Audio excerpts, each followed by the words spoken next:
Bismillahirrahmanirrahim. Assalamu alaykum, hurmatli televizor ko'ruvchilar. Istiqlol kundalik xabarlarimizni ko'rishinglarni qizg'in qarshi olamiz. Men Abdullah Yalqun.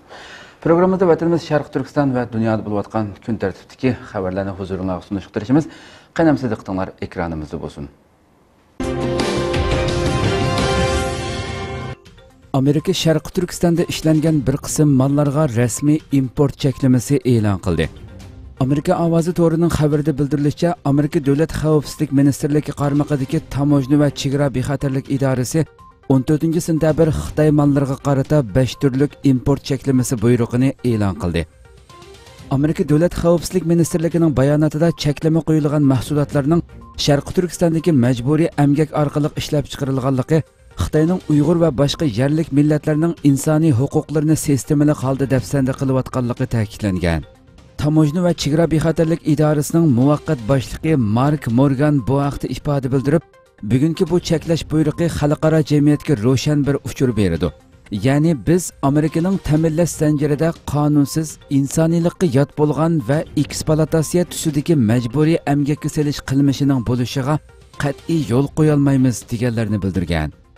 Bayonotda ko'rsatilishicha, Amerikadagi barliq chegara ig'izlaridagi tamojna xodimlariga tövendeki mallarını tutup qilish buyrug'i tushirilgan bo'lib, bu mallar bo'lsa 1-Lob nahiyalik 4-kasbiy ta'lim-tarbiya markazidagi emgakchilar ishlab chiqargan barliq mahsulotlar. 2-Lob nahiyalik choch mahsulotlari ishlab chiqarish maydonida ishlangan choch mahsulotlari. 3-Eli Jovan kiyim-kechak ishlab chiqarish chaklik shirkati va Baudin shahri Luya Shozadao so'da-chaklik shirkati ishlab chiqargan kiyim-kechaklar. 4. Şinjan Jungar Paxtikendir şirketi pishiqlab ishlagan paxtalar. 5. Anxuy Xifey Baolongda uchur texnik chaklik shirketi ishlab chiqargan kompyuter zapchaslari. Reuters agentligining bildirishicha, Amerika Davlat xavfsizlik ministrligi amaldori navbatda texmo keng ko'lamlik import cheklamasiga aloqador tekshirishlarning davomlashayotganligini aytgan.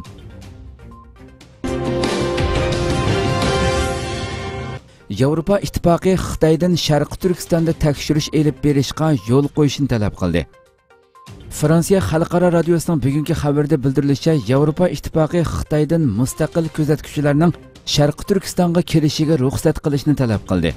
Yevropa İttifaqı kengashi boshlig'i Charles Michel, Yevropa İttifaqı komiteti boshlig'i Ursula von der Leyen, Xitoy raisi Xi Jinping, Yevropa İttifaqıning navbatchi boshlig'i Germaniya bosh ministri Angela Merkelning ishtirok qilishi bilan o'tkazilgan Yevropa İttifaqı Xitoy rahbarlarining sin ko'rinishlik yig'inidan keyin bayonot berdi.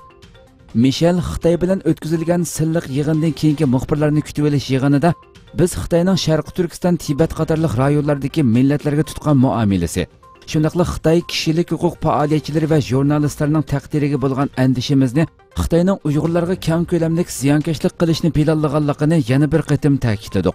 Biz yana Xitoydan mustaqil kuzatuvchilarning Sharq Turkistonga kelishiga yo'l qo'yishini talab qildik dedi. Ma'lum bo'lishicha, Yevropa İttifaqı Xitoyning Sharq Turkistonda qo'llangan atalmish terrorlikqa qarshi turish tadbirlari bilan yetmoqchi bo'lgan nishoni birdek emas deb qarab, ko'p qatim Xitoydan kuzatuvchilarning rayonga kelishiga yo'l qo'yishni talab qilgan.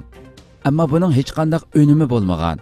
7-ayning oxirida Fransiya tashqi ishlar ministri Li Derian Birlashgan Millatlar Tashkiloti kishilik huquq oliy komissarining rahbarligida Birlashgan Millatlar Tashkiloti kishilik huquq oliy komissari Chilening sobiq prezidenti Michel Bacheletning Sharq Turkistonga berib tekshirish talabini o'tirg'a qo'ygan edi.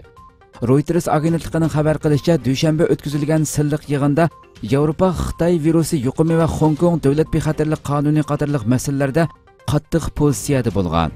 Yevropa rahbarlari Xi Jinpingdan Hong Kong masalasi haqida o'ylanish, millatlarning kishilik huquqiga hurmat qilish va ochiq bozor tuzilmasiga hurmat qilish, demokratiya sadosiga quloq solish, kishilik huquqni qo'g'dash, avtonomiya huquqini kafolatga ega qilish qatorliqlarni talab qilgan. Xitoy bilan o'zaro manfaat yetkazishni asos qiladigan adil munosabat o'rnatishni xohlaydiganligini bildirgan Charles Michel, biz sodda emas, Xitoydagi iqtisodiy, siyosiy va ijtimoiy andizining Yevropa İttifaqinikidan xeyli farqli ekanligini bilamiz deganlarni so'zlarga ilova qildi. Yevropa İttifaqı komiteti boshlig'i Ursula von der Leyen biz uchuq, samimiy, ijobiy va keskin muzokara elib bordik dedi. Reuters agentligining xabarida aytilishicha, Angliya bosh ministri Merkel yig'indan keyin o'tkazilgan muxbirlarni kutib olish yig'inida Xitoyga besim qilish va mablag' selish kelishimida ilgirlashni qo'lga keltirdik degan.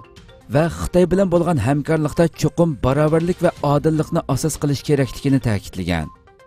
Markaziy axborot agentligining xabariga asoslanganda Yevropa ittifoqi rahbarlari Xitoyning iqtisodiy va savdo raqobat muhitining adolatsiz ekanligini, Hong Kong, Sharq Turkiston va kishilik huquq masalasiga ko'ngil bo'layotganligini o'tirg'a qo'yib, Xitoyning xalqaro jamiyat oldida bergan va'dalarini o'rindamaganligini, shu sababli hamkorlik sohasidagi ixtilofning gavdalik bo'layotganligini ta'kidlagan.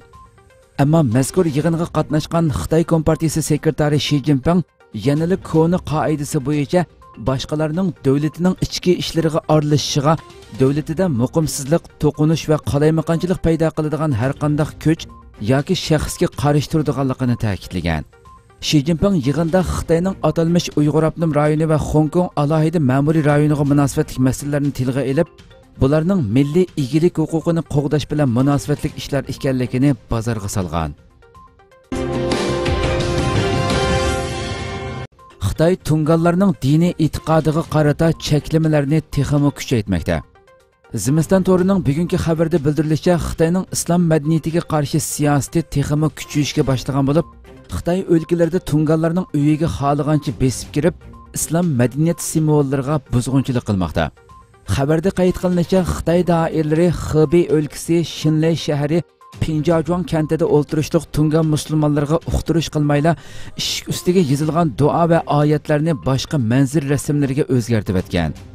Amaldorlar islom va musulmonlarga qarshi harakatining sababini Uyg'urlarga bog'lab, Uyg'urlar Xinjiangda, ya'ni Sharq Turkistonda ishtirganligi sababli markazdan barliq arab yoziqida yozilgan xat hamda plakatlarni elib o'tishga buyurdi degan. Tungan fuqarolar Xitoy doiralarining amaliyotda islom dinini yo'qotib, kishilarni kommunizmga e'tiqod qilishga majburlamoqchi ekanligini bildirgan.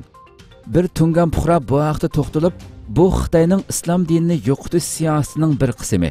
Xitoy hozir tunganlarning arab tili o'rganishiga yo'l qo'ymayotidi. Ular tunganlarning o'ziga qarshi turishidan qo'rqadi degan.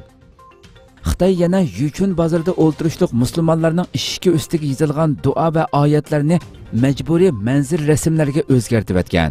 Gansu o'lkasi Pingliang shahri Kungdong rayonidagi tungan musulmonlardan biri muxbirning ziyoratini qabul qilib, Pingliangda nurg'un xattatlarning borligini, ular arabcha xattatlik uslubi bilan Xitoy xattatlik uslubini birlashtirganligini, mazkur husn xatlar Malayziya qatorliq chet el musulmonlarining yaxshi bahosiga erishganligini, Xitoy doiralarining bo'lsa bu arabcha husn xatlarni bo'yoq bilan bo'yib o'tganligini, eshik darvozasini chiqib tashlaydiganligi haqida tahdid solganligini aytgan.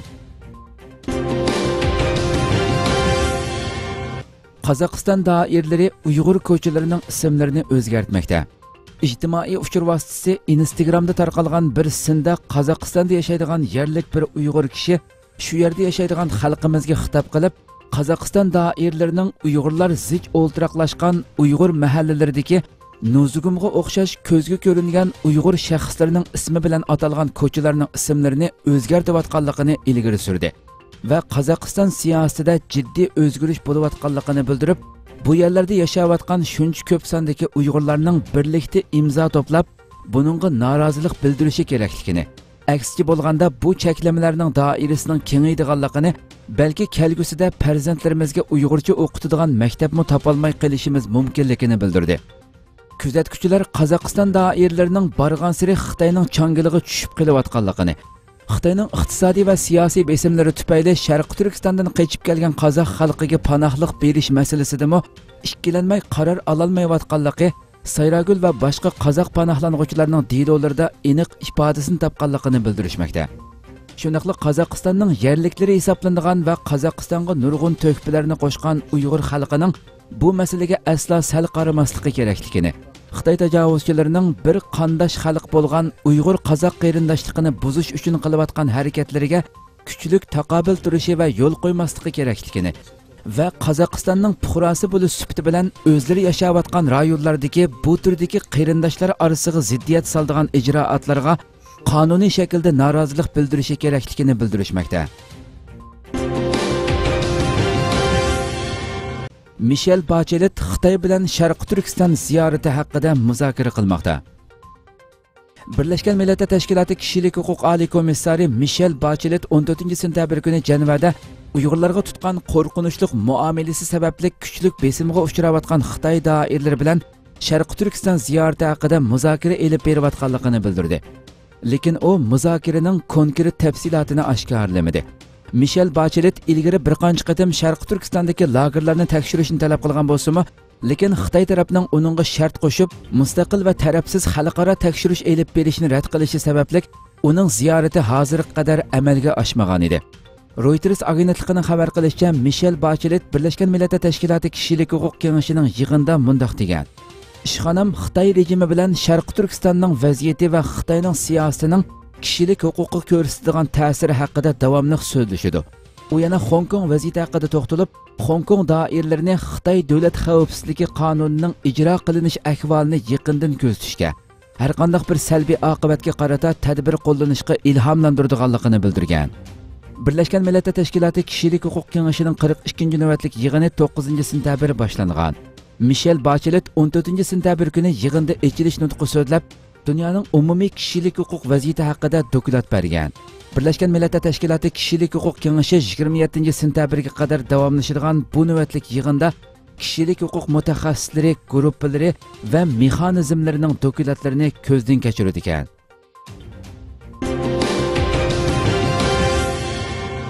Xitoy yana Pokitni burmalab xalqaro jamiyatni aldashga urindi. 14 sentabr Xitoy Tashqi ishlar ministrligi bayonotchisi Wang Wenbin bayonot e'lon qilib, Sharq Turkistonda yurgizilayotgan qirg'inchilik jinoyatlarini yushirishga va xalqaro jamiyatni aldashga urindi. U bayonotida Xitoyda o'ttir hisob bilan 130 musulmonga bir masjid to'g'ri keladi. Navbatda Xinjiangda 24 ming masjid bor. Amerikadagi masjid sonidan 10 hassa ko'p. Bu selishtirma bo'yicha bo'lganda nurg'un islom davlatlaridagi masjidlarning sonidan ko'p. Amerika yuqorqi paketlarni anglamas bo'lib olib, Xitoyga to'kmat gaplab, diniy erkinlikni bostirdi, Uyg'urlarni majburiy amgakka soldi degan so'zlar bilan Xinjiangning kishilik huquq ahvoliga qora chaplab so'z cho'chak tarqatyotdi deb bildirildi. Yana bir tarafdan Xitoyning yana bir bayonotchisi Gingshuang Tunugun muxbirlarning Sharq Turkiston masalasi haqida so'ragan savoliga javob berib, Xitoyning Sharq Turkistondagi qirg'inchilik jinoyatini terrorlikqa qarshi turish tadbiri deb sifatlab, boshqa davlatlarning asabiylik va terrorlikqa qarshi tadbirlaridan farqlanmaydiganligini bildirdi. Tom Cotton Xitoyning Saudiyadagi e'tiborli davlatlik o'rnini bekor qilish haqida qonun loyihasi sundiganligini e'lon qildi. Amerika Cumhuriyetçiler Partiyasidan bo'lgan Kengash palata a'zosi Tom Cotton 14 sentabr Xitoyning Saudiyadagi eng e'tiborli davlatlik o'rnini bekor qilish uchun qonun loyihasi sundiganligini e'lon qildi. Davlatlik taqriz jurnalining xabar qilishicha, Tom Cotton o'zining bu planini Fox televiziya kanalining ziyoratini qabul qilganda e'lon qildi. U Amerika Demokratlar prezident nomzodi Joe Bidenning o'z vaqtida Xitoyga Saudiyadagi eng e'tiborli davlatlik o'rni berishni qo'llaganligi, o'zining bu hafta ichida qonun loyihasi sunib, buningga xotima beradiganligini bildirgan. Tom Cottonning ta'kidlashicha, uning yangi qonuniga asosan, agar Xitoy G'arbiy Tinch okeanda Amerika paraxodlariga qaratib boshqariladigan bomba atsa yoki bu yil qilgandek Hong Kongda bostirish elib borsa, uning har yili Saudiyadagi e'tiborli davlatlik o'rni qayta yangilanmaydi ekan. Amerika Davlat Majlisi 2000-yili Xitoyga Saudiyada mangulik e'tibor beriladigan davlatlik o'rni berib, uning Dunyo savdo tashkilotiga kirishining yo'lini ochgan edi. Tom Cotton 14 sentabr Twitterga uchur yo'llab, Joe Bidenning 20 yil avval Xitoyga alohida savdo salohiyati berishni qo'llab, Amerikada ish o'rinlarining ozayishini keltirib chiqarganligi, o'zining bu hafta sunadigan qonun loyihasi bu ahvolga xotima beradiganligini bildirdi. Lekin davlatlik taqriz jurnalining ta'kidlashicha, Joe Biden o'tgan hafta CNNning ziyoratini qabul qilganda bu vaqtdagi tanqidlarni rad qilgan.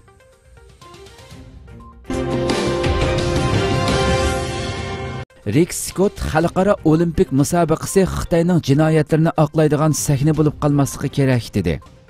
Amerika Kengash palata a'zosi Rick Scott Washington pochtasi gazetida 2022-yillik olimpik tanarkat musobaqasining Beijingda o'tkazilmasligi kerakligi haqida bir parcha obzor e'lon qildi.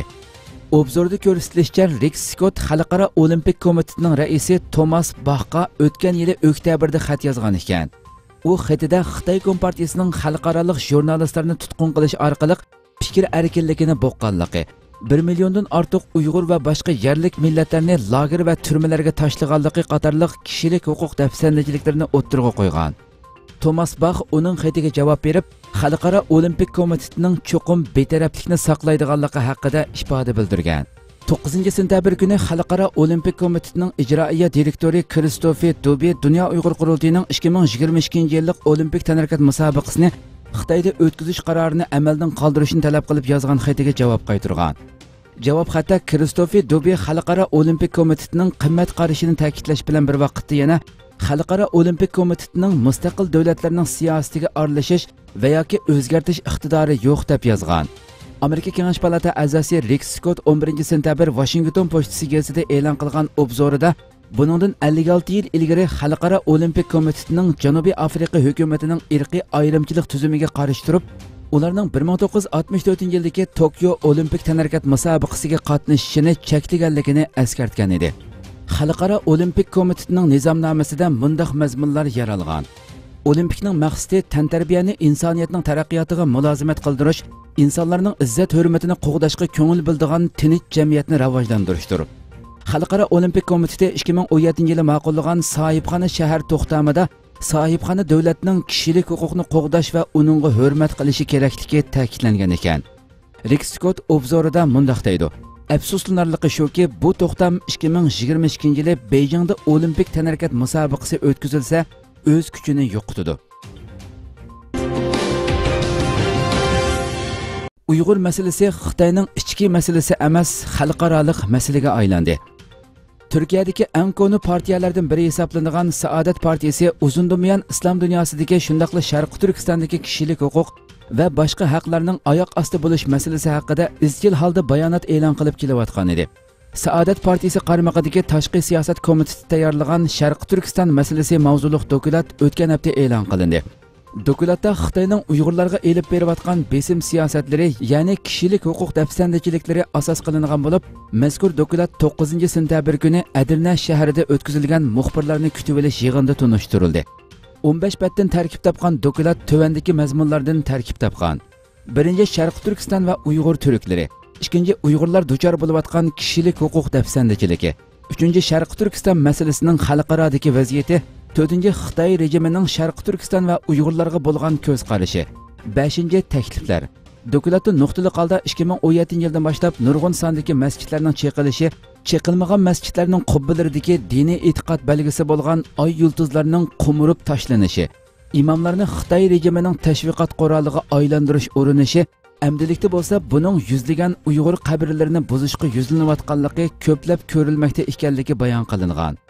Dokumentning oxiridagi taklif qismida Xitoy rejimining shartsiz holda jazo lageridagi Uyg'urlarni qo'yib berishi, planliq tug'ut siyosati, Uyg'urlarni haqsiz ishlatishga o'xshash siyosatlarning darhol to'xtatilishi, Birlashgan Millatlar Tashkilotining Sharqi Turkistonga tekshirish hay'ati avatishi ta'kidlangan.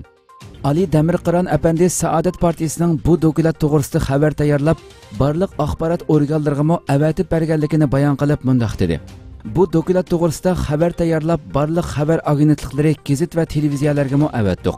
Tor gazetlardagi bu vaqtdagi xabarning nurg'un odam tomonidan o'qilganligini ko'ryapmiz. Xitoyning qarindoshlarimizga elib berayotgan zulmi jamoatchilik tomonidan bilinsa, da'voga foydali bo'ladi deb o'ylaymiz. Mazkur dokument haqida Xalqaro Sharq Turkiston tashkilotlar birligi raisi Hidoyatulloh O'g'izxon apandi dokumentning o'lchamlik, yaxshi tayyorlangan dokument ekanligini bayon qildi. Shundaqla bu dokumentning Turkiya hukumatiga ta'sir ko'rsatadiganligiga ishonganligini izohlab o'tdi. Yana bir tarafdan Kelajak partiyasi raisi Ahmad Davuto'g'li partiyasining har qaysi yig'inlarida hukumatning Sharqi Turkiston masalasiga sukutda turayotganligini ayblab kelmoqda. Turkiyada Xitoy virusi bilan yana 63 kishi qazo qildi. 14-sentabr kech Turkiya Cumhuriyeti Sahiyya ministri Fahrettin Koca Turkiyada eng oxirgi 24 soat ichida Xitoy virusi bilan yuqumlanuvchilarning 1716 ga yetganligini e'lon qildi. Ministr Fahrettin Koca Twitter hisobotida uchur yo'llab, virus bilan yuqumlandi deb gumon qilingan 112563 kishini tekshirish orqali yangidan 1716 kishining virus bilan yuqumlanganligining aniqlanganligini, buning bilan Turkiyada Xitoy virusi bilan yuqumlanuvchilarning 292878 ga yetganligini, bir kun ichida yana 63 kishi qazo qilib, jami qazo qilganlarning 7119 ga yetganligini e'lon qildi. Sahiyya ministri yana xalqning oldini olish tadbirlariga amal qilib, ijtimoiy munosabatlarda orliq saqlash, qo'l elishib ko'rishmaslik, tozalikqa diqqat qilish, maska taqash qatorliq tadbirlarga ahamiyat berish kerakligini ta'kidladi. Hurmatli televizor ko'ruvchilar, shunday qilib bugungi xabarlarimiz mush yerda oxirlashdi. Atki xabarimizni ko'rishgacha sizlarni Janobiy Allohga topshiramiz. Shunday qilib programma oxirida ekran orqasidagi barliq xizmatdoshlarimga ko'pdan ko'p rahmat aytaman. Assalomu alaykum va rahmatulloh.